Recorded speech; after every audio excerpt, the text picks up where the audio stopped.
छोटी छोटी कन्या का रूप धर के, छोटी छोटी कन्या का रूप धर के, आके भाग जगाओ मैया मेरे घर के।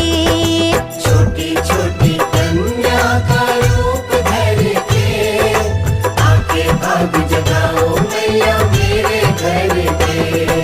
9 रूपों में 16 सिंगार करके, आके भाग जगाओ मैया मेरे घर के। छोटी छोटी कन्या का रूप धर के, आके भाग जगाओ